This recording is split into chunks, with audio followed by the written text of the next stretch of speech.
Bonjour, aujourd'hui nous allons voir les paramètres de confidentialité sur Facebook. Pour cela, j'ai créé un compte fictif avec des amis fictifs. Pour la gestion des paramètres de confidentialité, il faut aller dans Compte, Paramètres de confidentialité. Sur cette page, on va trouver différents éléments. Donc tout ce qui est information de base, on va revenir un tout petit peu plus tard sur les paramètres. Tout ce qui concerne le partage sur Facebook, ce qui inclut certaines informations, par exemple date de naissance, mais également tout ce qui concerne les publications, les photos, etc.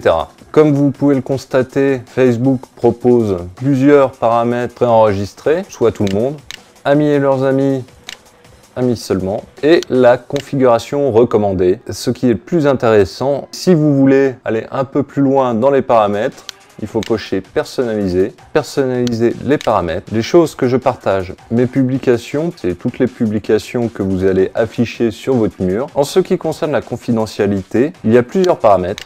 Le premier, tout le monde. Cela signifie que tout le monde ayant un compte Facebook, bien entendu, aura accès à vos publications.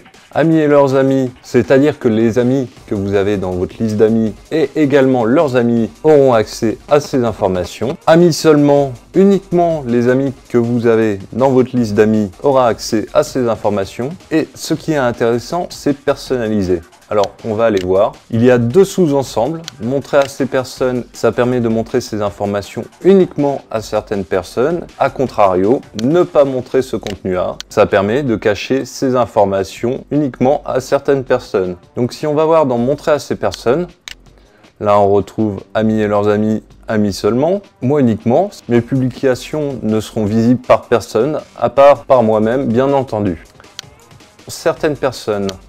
Alors là, soit vous tapez directement le nom des personnes à qui vous voulez montrer ces informations. Par exemple, dans mes amis, j'ai Sarah Croche. J'en rajoute une autre, Simon Streux. Vous pouvez lister toutes les personnes à qui vous voulez montrer ces informations. Mais on peut également montrer ces informations à une liste d'amis. Donc moi, j'ai créé au préalable deux listes d'amis. Une pro pour professionnel et une perso pour personnel. Donc par exemple, je ne veux montrer ces informations qu'aux personnes de la liste perso. Pour ça, il suffit de taper le nom de ma liste d'amis. Là, on voit bien que dans perso, j'ai deux personnes dans cette liste d'amis. Donc si je tape perso, ces informations seront montrées à ces deux personnes. A contrario, je ne veux pas le montrer à ma liste d'amis pro. Il suffit de rentrer la liste d'amis pro. Toute la liste d'amis pro ne verra pas ces informations. On peut conjuguer les deux. Je veux montrer ces informations à toute la liste d'amis perso.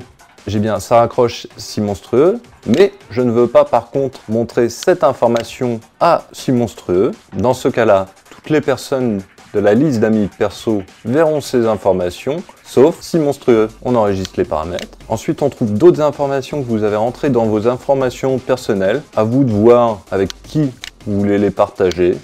Famille, relations, etc. À chaque fois que vous avez modifié des informations, vous pouvez cliquer sur aperçu de mon profil. De base, ça vous met ce qu'un utilisateur qui est sur Facebook mais qui n'est pas dans votre liste d'amis peut voir. Si vous voulez avoir un aperçu plus précis de ce qu'une personne en particulier peut voir, il suffit de taper son nom ici, par exemple Sarah Croche. Et voilà ce que peut voir Sarah Croche si elle va sur mon mur. On retourne aux paramètres de confidentialité, personnaliser les paramètres, modifier les paramètres de confidentialité des albums. Donc si on clique dessus, donc là comme vous voyez, j'ai l'album photo du profil et l'album mes vacances. Photo du profil par exemple, vous allez choisir exactement de la même manière qui aura accès à vos photos du profil et idem pour les autres albums. Tout ça, vous pouvez le choisir soit lors de la création de l'album, soit par la suite. On retourne sur la confidentialité.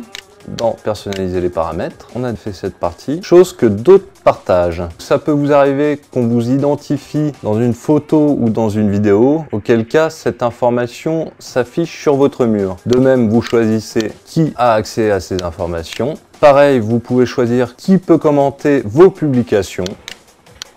Choisir si oui ou non vos amis peuvent publier sur votre mur, voir les publications d'amis sur mon mur. Quand l'un de vos amis publie sur votre mur ou met un commentaire sur l'une de vos publications, cela permet de savoir qui peut voir ces informations. Si On descend encore plus bas. Là, vous avez tout ce qui est coordonnées, donc aussi bien téléphone, adresse, pseudo de messagerie instantanée ou email. Là également, vous choisissez qui peut voir ces informations. Facebook vous permet vraiment de choisir qui a accès aux informations en détail. C'est à vous de le régler au mieux pour savoir ce que vous voulez partager et avec qui vous voulez le partager. Donc si on retourne à la confidentialité, dans les informations de base, on voit qui peut vous trouver sur Facebook en tapant dans la barre de recherche qui est là. Donc là, vous avez un peu moins de paramètres.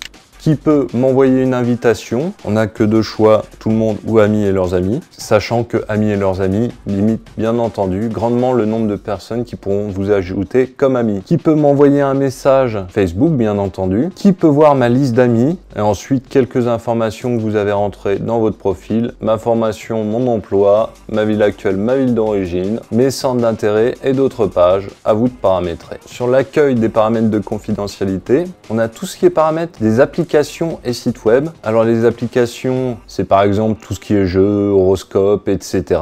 Liste de personnes et applications bloquées. Si on y va, vous pouvez bloquer une personne sur Facebook, soit en rentrant son nom, si on reprend Sarah Croche, soit en entrant son adresse électronique. Alors en bloquant cette personne, vous voyez que vous pouvez bloquer cette Sarah Croche qui est dans ma liste d'amis, mais vous pouvez également bloquer une personne qui n'est pas dans votre liste d'amis. Quand vous allez bloquer une personne qui est dans votre liste d'amis, bien entendu, elle ne va plus être dans votre liste d'amis, mais en plus, vous serez pour elle introuvable sur Facebook. C'est-à-dire qu'elle ne pourra même plus voir votre profil si elle fait une recherche Facebook. Et c'est exactement la même chose pour les personnes qui ne sont pas dans votre liste d'amis. De même, vous pouvez rentrer le nom d'une personne pour bloquer d'éventuelles invitations à utiliser une application qu'elle vous enverrait. Vous voyez que j'avais déjà rentré Sarah Croche, exactement de la même manière. Il vous suffit de taper son nom.